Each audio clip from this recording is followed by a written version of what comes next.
탈무드에는요, 만약 이스라엘 민족이 단 하루 만에 진정으로 회개할 수만 있다면 메시아는 올 것이다 라는 격언이 있습니다.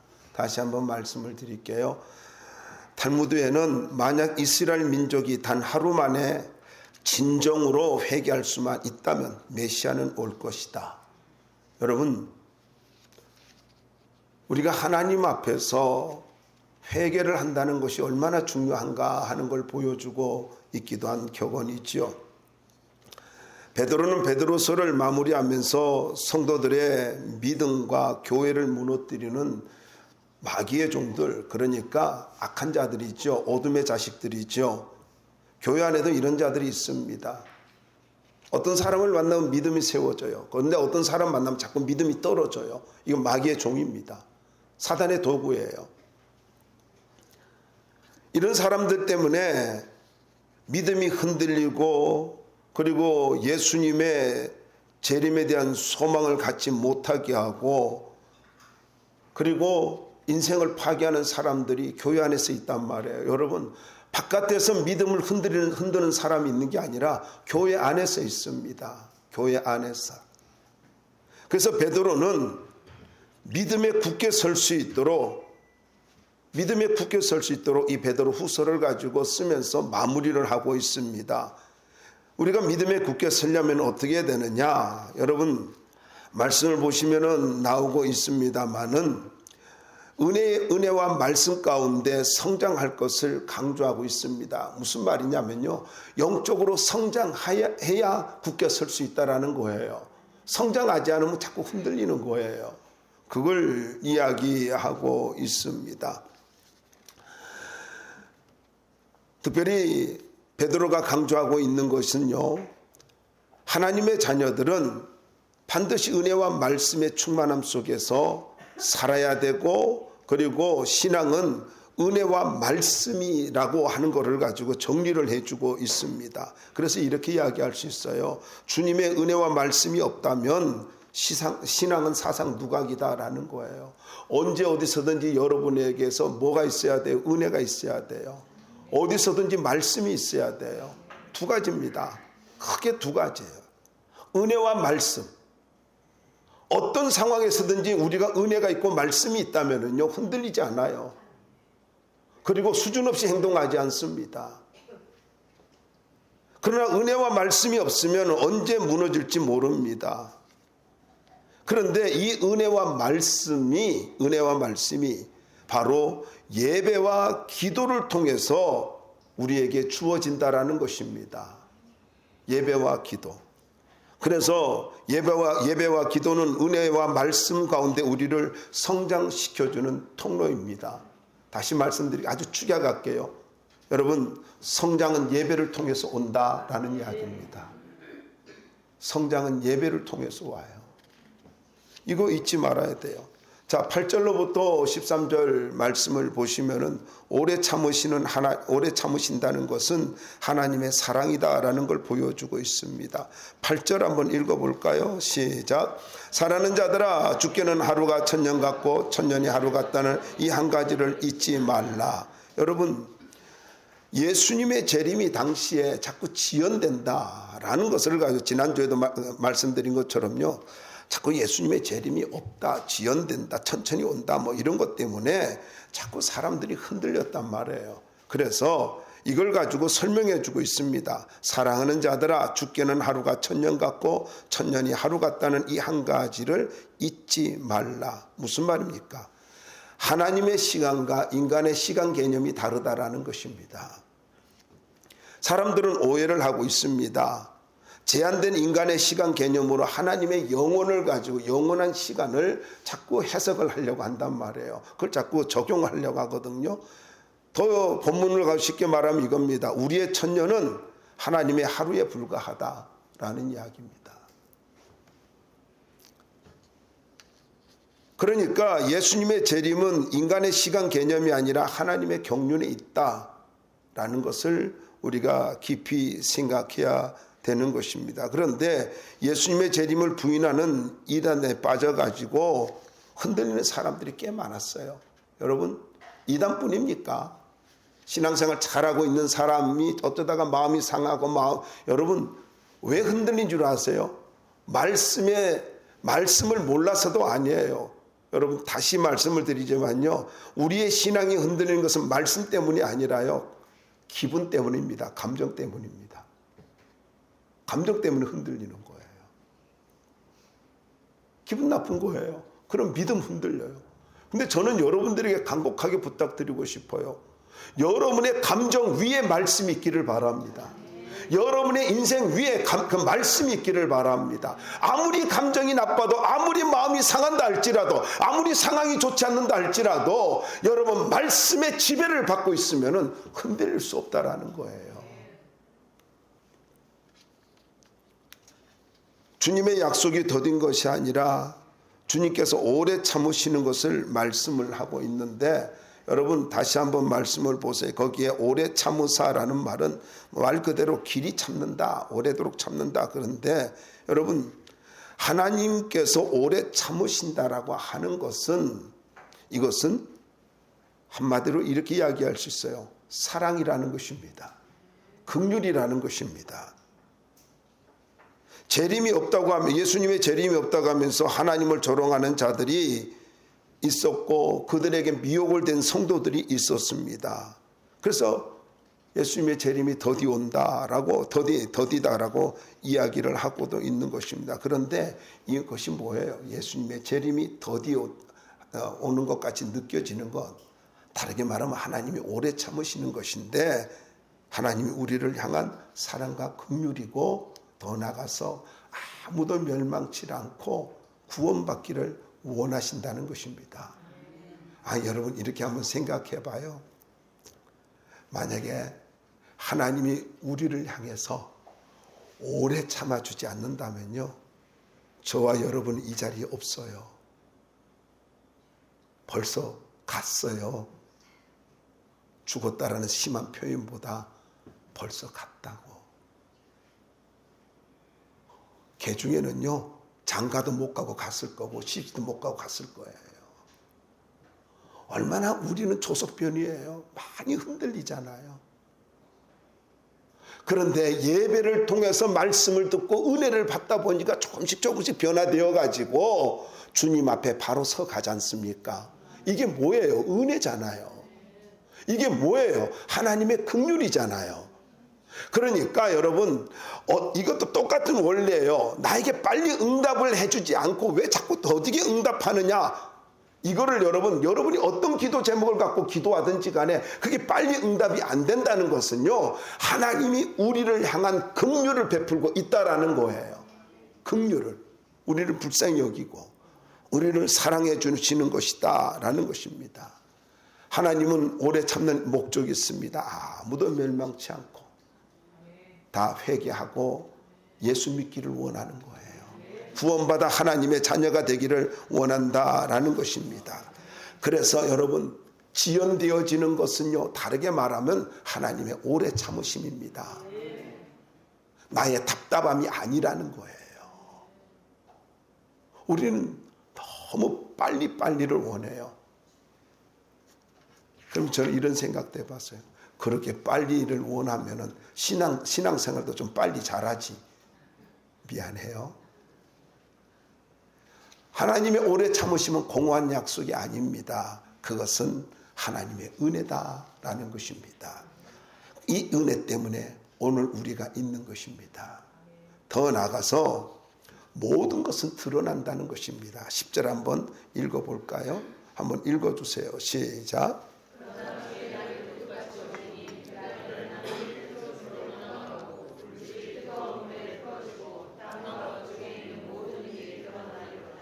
자, 주의 날은 주님의 재림을 뜻하는 말이거든요. 근데 주님의 재림이 도둑같이 온대요. 저도 이 말씀을 처음에 예수 믿고 나서 헷갈렸어요. 아니, 어떻게 내가 하나님의 자녀인데 도둑같이 올까? 근데 또 보세요. 다른 곳에서는요, 예수님이 오시는 것을 가지고 믿음으로 살면 그것을 느낀다라고 깨달아 알 수 있다라고 말씀하고 있어요. 빛의 자녀로서 빛 가운데 살면은 주님이 오실 것을 압니다. 깨닫습니다. 그런데 도둑같이 온다라는 말이 무슨 말입니까? 도둑이 예고 없이 찾아오는 것처럼 재림을 준비하지 아니하는 경건하지 못한 자들에게는 예수님이 도둑과 같이 호련히 임한다는 거예요. 그러니까 이 말은 다르게 말하면요, 이겁니다. 재림은 반드시 있다, 이거예요. 오늘 이 말씀은 재림의 의외성과 돌발성과 그리고 확실성을 보여주는 그런 말씀입니다. 여러분, 갑작스러운 재림은요, 주님께서도 말씀하셨습니다. 알지 못하는 때에.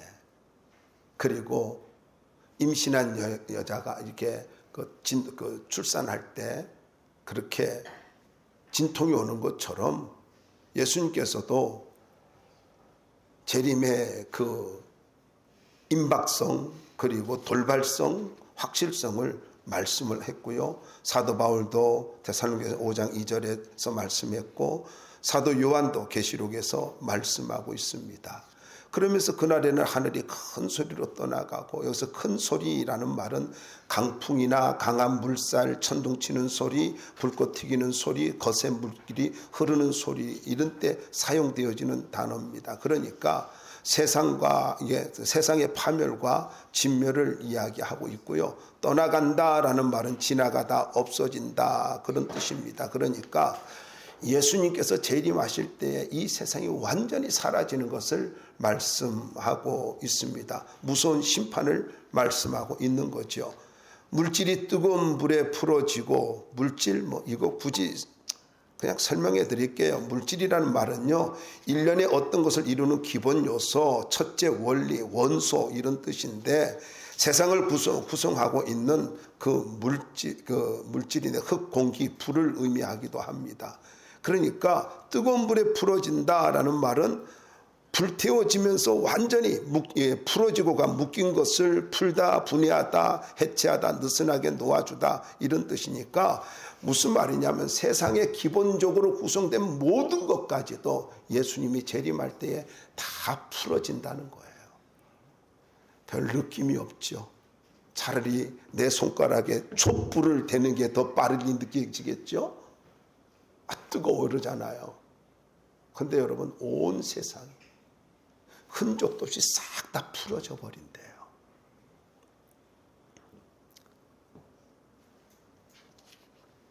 그래서 사도 요한은 하늘은 종이 축이 말리는 것 같이 떠나갈 것이다 라고 요한계시록에서 말씀하고 있고요.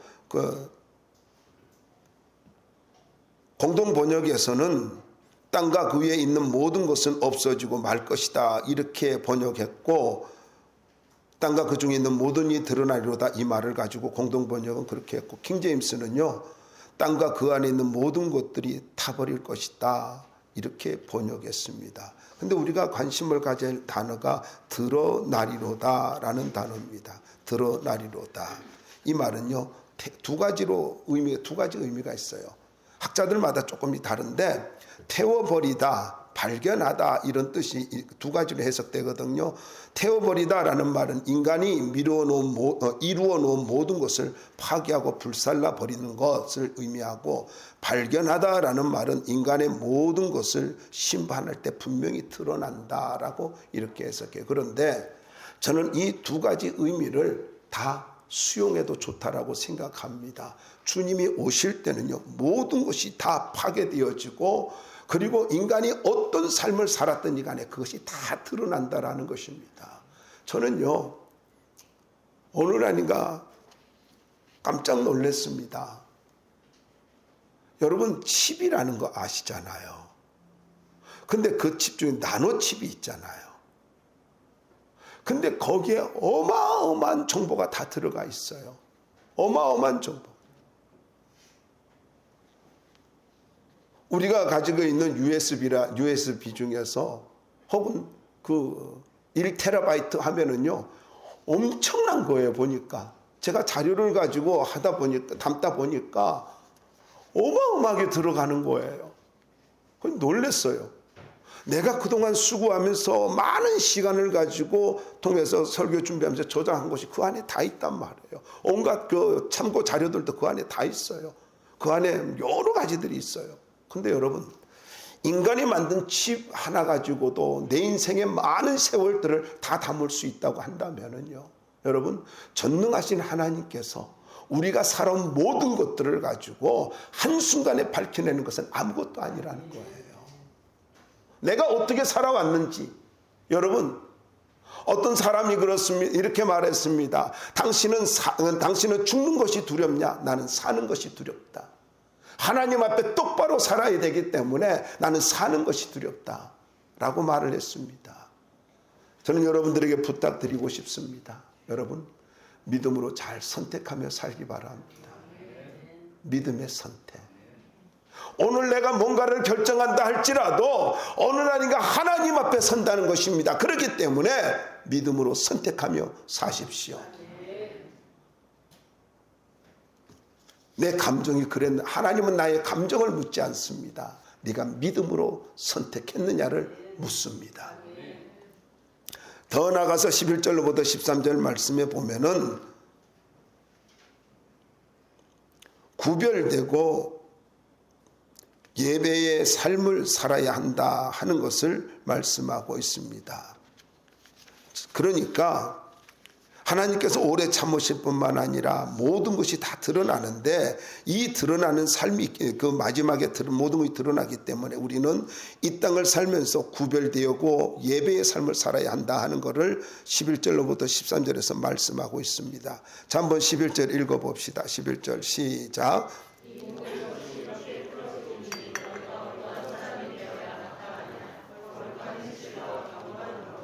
네. 자, 여러분, 이 말씀에 보면은 어떤 사람이 되어야 마땅하냐라는 말이 있잖아요. 이 질문인데 어떤 종류의 사람들이 되겠느냐 이런 말입니다. 너 어떤 종류의 사람이 될래? 악인이 될래? 그리고 믿음의 사람이 될래? 어떤 종류의 사람이 될래? 사람다운 사람, 하나님의 자녀다운 사람이 될래? 하나님께서 심판하기로 작정한 짐승 같은 사람이 될래? 어떤 종류의 사람이 될래? 그 질문 앞에 우리는 분명한 대답을 해야 된다라는 것입니다. 그러면서 베드로는 자기가 대답을 해. 난 이 말씀 보면서 참 베드로가 참 훌륭하다라고 생각이 드는 게요, 우리를 고민하게 만들지 않아요. 어떤 사람이 되면 어떤 종류의 사람이 될래 해놓고 자기가 다 대답을 해줘요. 그럼 얼마나 감사해요. 여러분 감사 안 하는구나. 나는 감사한데. 자, 첫 번째가 거룩한 행실을 가지래요. 거룩한 행실이 뭡니까? 이 말은요, 악으로부터 분리되어서 하나님께 헌신된 삶을 이야기합니다. 그러니까 행실이 바로 헌신된 삶을 이야기해요. 그러니까 구별되어진다는 게 뭐예요? 세상과 구별되어지는 거. 세상과 구별되어지는 거. 여러분, 우리가 어떻게 살아야 돼요? 어떤 사람으로 살아야 돼요? 그것은 바로 하나님 앞에 구별되어져서 헌신하는 삶을 살아야 된다라는 것입니다. 두 번째로 경건해져야 된답니다. 경건하다라고 하는 말은요, 이 말은 헬라어로 무슨 말이냐면은 올바른 예배를 드린다라는 뜻입니다. 올바른 예배를 드린다. 침묵하면서 아무것도 안 하고 돛 닦는 거 그거 말하는 거 아니에요. 여기 경건하다라고 하는 말은 올바른 예배를 드린다. 여러분 무슨 말입니까? 구별된 삶을 살 뿐만 아니라 헌신된 삶을 살 뿐만 아니라 하나님 앞에 올바른 예배를 드리면서 살아야 된다라는 겁니다. 어떤 사람이 돼야 된다고요? 올바른 예배 드리는 사람. 올바른 예배, 그냥 예배가 아닙니다. 올바른 예배입니다. 습관적 예배가 아닙니다. 올바른 예배입니다. 다시 말씀드릴게요. 여러분, 우리에게 가장 중요한 것이 있다면 그것은 바로 예배입니다. 예배예요. 하나님 앞에 올바른 예배를 드린다는 것은 경건함의 시작이다라는 것입니다. 그 사람이 경건하냐 안 하느냐, 내가 개인적으로 하나님 앞에서 뭐 큐티를 한다, 뭐 나름대로 기도를 한다, 좋아요. 그것도 괜찮은 거예요. 그런데 하나님이 보시는 건 무엇인 줄 압니까? 예배입니다. 예배예요. 한번 성경을 쭉 읽다 보면은요, 여러분, 우리가 아는 대로 예배에 대해서 가장 중요하게 다루고 있는 요한복음 4장을 한번 보시기 바랍니다. 하나님은 예배하는 자들을 찾으시느니라. 찾는데요.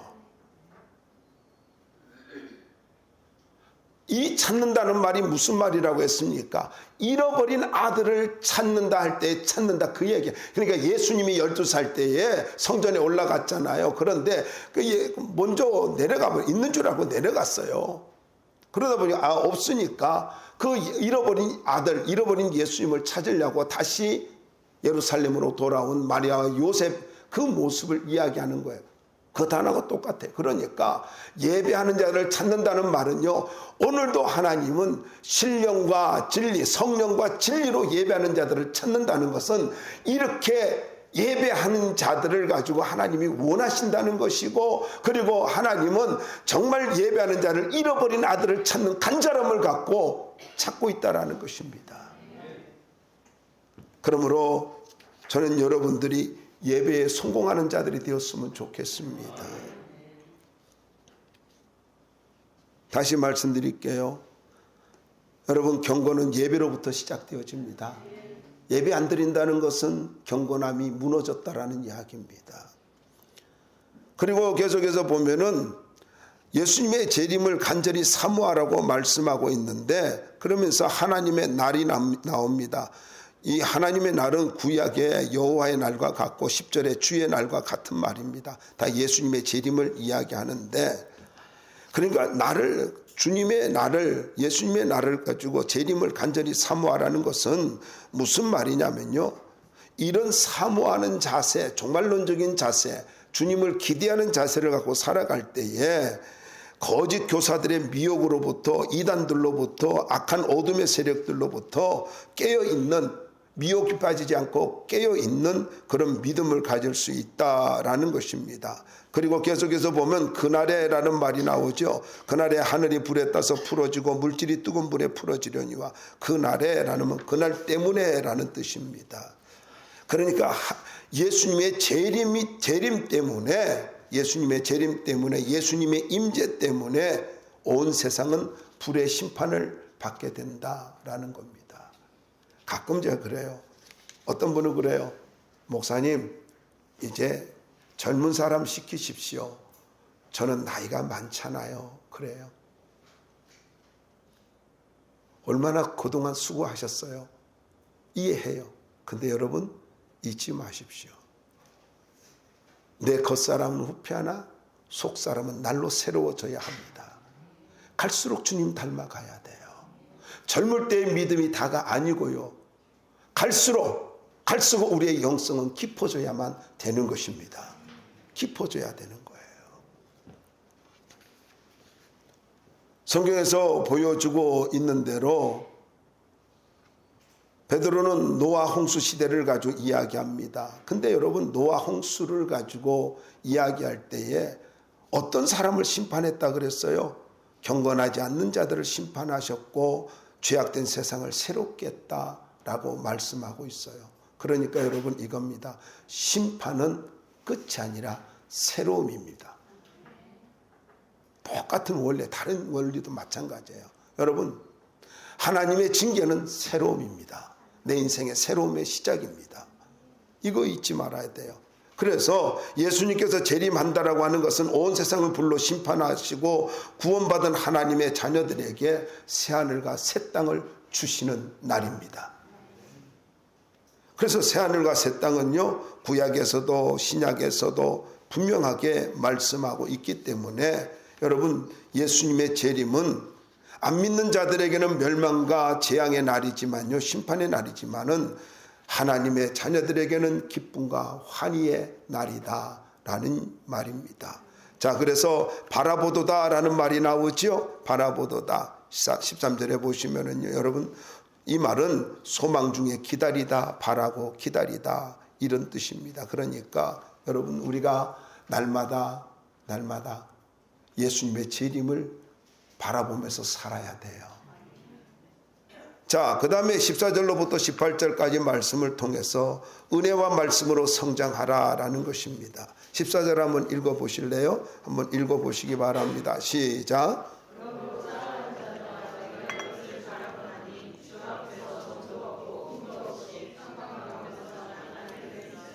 자, 여러분 여기에 보면 점도 없고 흠도 없고 참 부담되는 말이죠. 점도 없고 흠도 없다. 맨날 우리는 점투성이고 흠투성이잖아요. 그런데 그럼에도 불구하고 흠도 없이 평강 가운데 나타나기를 힘쓰라 라고 말씀하고 있습니다. 그런 말이 무슨 말이냐면요, 이 평강 가운데라는 말이 중요한 말이에요.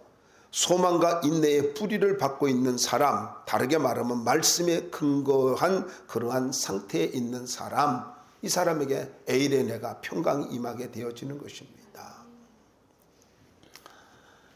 근데 여기에 보니까 나타나기를, 이 단어를 여러분이 줄을 그어놓으면 좋습니다. 나타난다라는 말은요, 짠 하고 등장하는 것을 이야기하는 것이 아니라 발견되어진다라는 뜻입니다. 그러니까 우리가 믿음으로 살면서 거룩하고 구별되어진 삶을 살면서 예배를 드리면서 살다 보면은요, 그러면은 하나님 앞에 어떻게 된다고요? 발견되어진대요.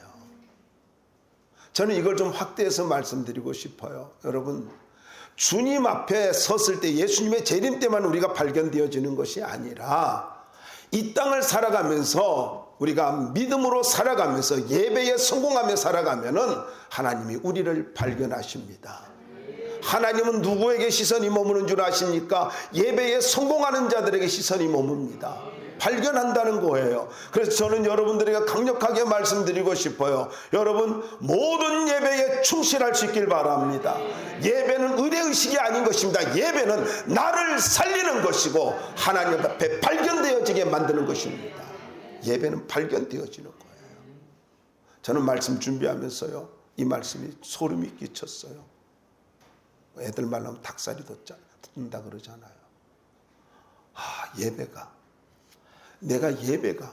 하나님이 간절히 찾는다는 그 의미를 넘어서 내가 예배에 성공하면은 하나님은 나를 발견하시는구나. 그 말은 뭐예요? 다르게 말하면 하나님은 나에게 시선을 두시는구나. 하나님의 시선을 머물게 하는 것이 뭐라고요? 예배인 것입니다. 예배예요. 그러면서 힘쓰라라고 말하고 있잖아요. 온 힘을 다해 노력하다라는 뜻입니다. 그러니까 하나님 앞에 발견될 수 있도록 최선을 다하라, 이 말입니다. 더 나아가서 15절로부터 16절 말씀을 보시면은 성경 해석에 신중해야 됨을 말을 하고 있습니다.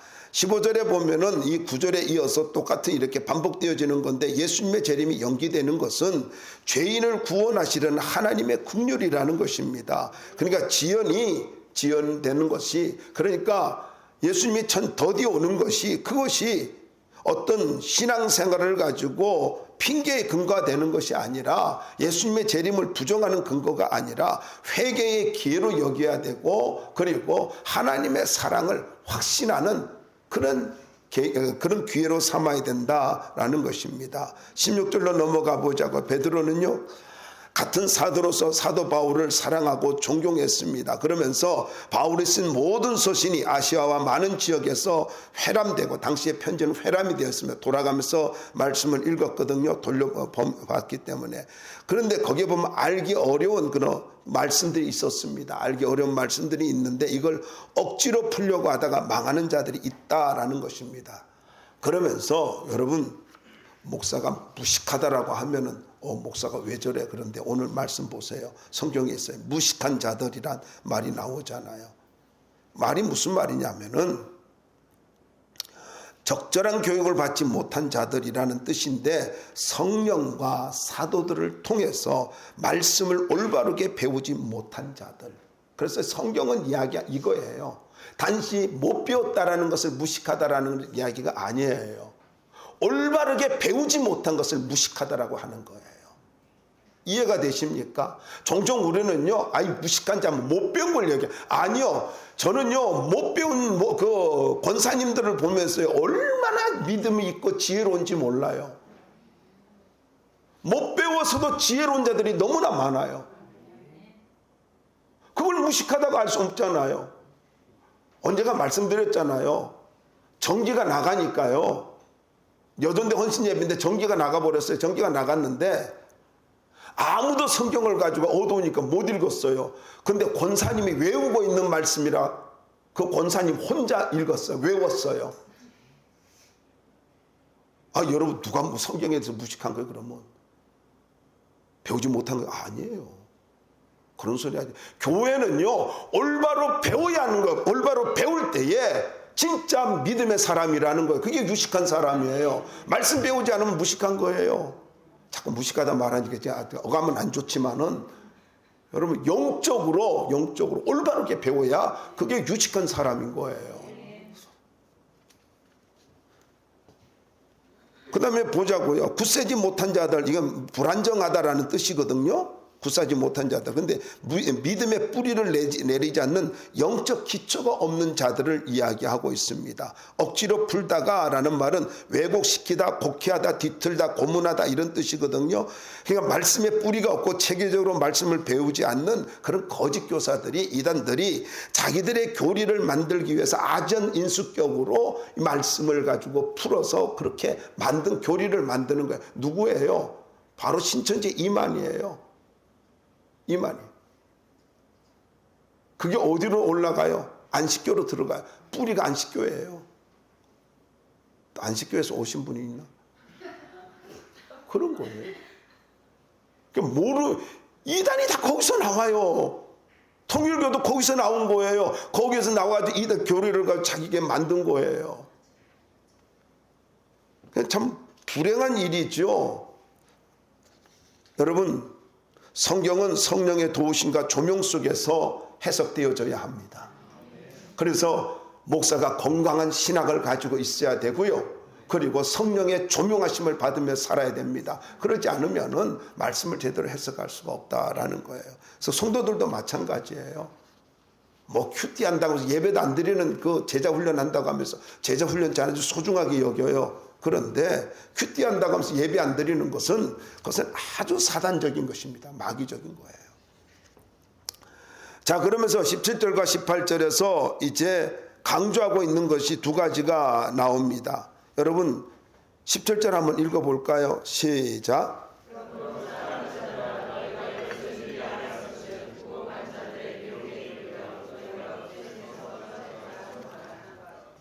자, 무법한 자들이라는 말은요, 거짓 교사들, 조롱하는 자들, 성경을 잘못 해석하는 자들, 바로 이런 자들인데 영적으로 실족시키는 자들을 말합니다.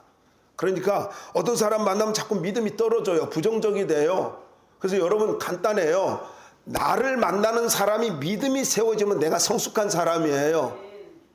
나하고 교제하고 싶어하고 하나님의 뜻을 알고 싶어하고 그러면 내가 성숙한 사람이에요. 근데 나하고 교제하기 싫어하고 그리고 자꾸 내가 가는 곳은 자꾸 교제가 단절되어지고 거기 자꾸 침묵이 흐르게 되고 기도가 안 되고 있고 그럼 내가 영적으로 미숙하다는 거예요. 저는 여러분들이 가는 곳마다 은혜가 넘쳤으면 좋겠습니다. 근데 우리는 참 그래. 내가 가는 곳은 다 은혜가 넘치는 것이라고 믿고 살아요. 대단한 확신이죠. 엄청난 확신인데 좋아요. 믿음만 잘하십시오. 그리고 좋은 사람 만나야 되는 게 삼가라라는 말은 경계하라라는 거거든요. 이 말은요 현재 중간태 명령형입니다. 그러니까 계속해서 깨어서 경계하라는 이야기예요. 계속 깨어서. 사도 바울이 마지막으로 하는 말 속에서 강조하고 있는 게 뭐라고요? 영적으로 깨어 있어야 된다 이겁니다. 자, 두 번째 부탁이 있지 않습니까? 은혜와 말씀으로 성장하라는 것입니다. 베드로후서를 마무리하면서 강조하고 있는 것이 뭡니까? 성장하라라는 거예요. 성장하라. 여러분 너무 기가 막힌 말씀이지 않습니까? 자, 한번 베드로후서 왜?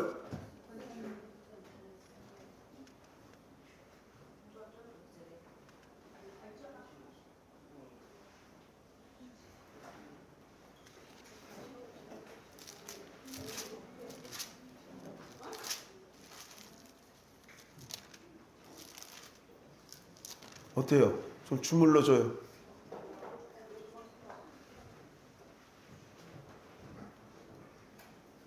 괜찮으셔요?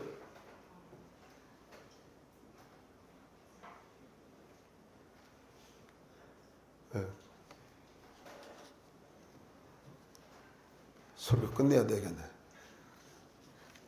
자, 한번 다시 베드로후서 봅시다. 베드로후서 18절에 한번 읽어봅시다. 베드로후서 3장 18절 시작. 오직 우리 주 곧 구주 예수 그리스도의 은혜와 그를 아는 지식에서 자라가라. 영광이 이제와 영원한 날까지 그에게 있을지어다. 아멘. 자, 여러분 중요한 말이 나오죠. 여기 보니까 은혜와 그를 아는 지식, 은혜와 지식입니다. 그러니까 은혜와 지식의 근원이 예수 그리스도라는 걸 보여주고 있는데, 은혜와 지식 안에서 뭐 하라고요? 자라가라, 성장하라 라는 말입니다.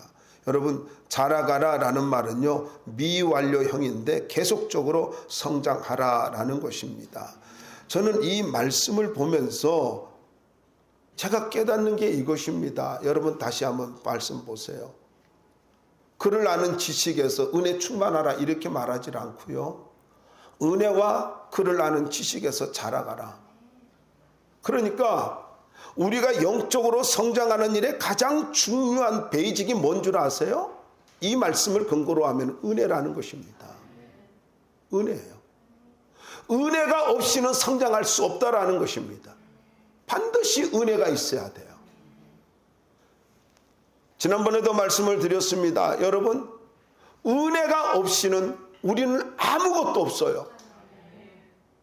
은혜 때문에 믿음이 성장할 수 있고, 은혜 때문에 우리의 인생이 있는 거예요. 은혜 때문에 오늘을 살아가는 것입니다. 은혜. 그러므로 여러분의 강력하게 말씀드리고 싶어요. 여러분, 은혜의 사람이 되길 바랍니다. 은혜의 사람이 되세요. 은혜가 임할 때 치유의 역사가 나타납니다. 은혜가 임할 때 모든 변화가 일어나고요, 은혜가 있을 때에 내 인생이 새로워질 수가 있습니다. 그리고 더 나아가서 그를 아는 지식, 말씀입니다. 말씀이 있어야 우리가 성장할 수 있다라는 것입니다. 그러므로 우리는 늘 은혜 가운데 있어야 되고 말씀을 사모하면서 살아가야 된다라는 것입니다. 잊지 마십시오. 여러분, 성장을 멈추면 안 됩니다. 하나님의 자녀는 끊임없이 성장하는 사람들이 되어야 한다라는 것입니다. 은혜가 없고 말씀이 없으면 성장은 멈춥니다.